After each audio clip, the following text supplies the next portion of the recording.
Everyone, welcome back to the channel live with Adrita. ফার্স্টেই আমি একটা ছোট্ট ডিসক্লেমার দিয়ে দিতে চাই তোমাদেরকে যে এই ভ্লগগুলো আর আগামী আরো 4-5টা ভ্লগ আমার বাড়ির ভ্লগই হতে চলেছে, কারণ আমার প্রচুর ভ্লগ পেন্ডিংয়ে চলছে অ্যান্ড আমি এখন কারেন্টলি কানপুরে আছি। তো অফকোর্স তোমরা এর আগের পার্টে দেখেই নিয়েছো, আগের ভ্লগটাতে। বাট হ্যাঁ, এখনও আমি এখানকার ভ্লগ দিচ্ছি না, আমার বাড়িতে থাকা ভ্লগগুলো প্রচুর বাকি আছে।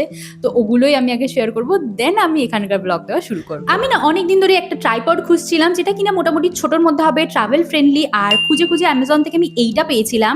এটা প্রাইস অনুযায়ী আমার তো বেশ ভালো লেগেছে কোয়ালিটিটা। এটার মধ্যে একটা এলইডি লাইট আছে ছোট্ট, যদিও আমি লাইটটা জ্বালিয়ে দেখিনি। অলসো একটা ব্লুটুথ কানেক্টারও আছে, আর হাইটটাও তোমরা দেখতে পারো, ডিসেন্ট হাইটটা আছে। প্রাইসের দিক থেকে আমার তো মনে হয় কোয়ালিটি যথেষ্ট ঠিক আছে। বাকি পরবর্তীকালে ইউজ করে অবশ্যই জানাবো যে কতদিন কি টেকসই হলো ব্যাপারটা। আজকের লাঞ্চে ছিল হচ্ছে ভাত, সাথে ছিল যে সাম্বার, পাঁপড় ভাজা, আর ওটা মনে হয় থোড় ভাজা ছিল। এখন এই ব্লগগুলো এডিট করার সময় মনে হচ্ছে ঘর কা খানা, আই রিয়েলি মিস আ লট। আজকাল না, যেহেতু আমি রোজই প্রায় ব্লগিং করছি, আমার প্রচুর ব্লগ পেন্ডিং হয়ে গেছে। আমি একটার পর একটা কোনটা এডিট করে বুঝে পাচ্ছি না। তো সেদিনকে দুপুরবেলা আমি বসে সব এডিট করেছি, প্রায় 5-6 খানা ব্লগ। আর ওই করতে করতেই সারা দুপুর কেটে গেছে। বিকেলবেলা দেখলাম ওয়েদারটাও খুব সুন্দর, তাই ভাবলাম ফ্রিজে যখন একটু ভেটকি মাছ পড়েই আছে, একটু ফিশ ফিঙ্গার বানিয়ে খাই।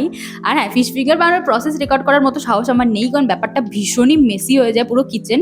তোমরা চাইলে ইউটিউবে যে কোনো একটা রেসিপি দেখে করতে পারো, খেতে খুবই সুন্দর হয়।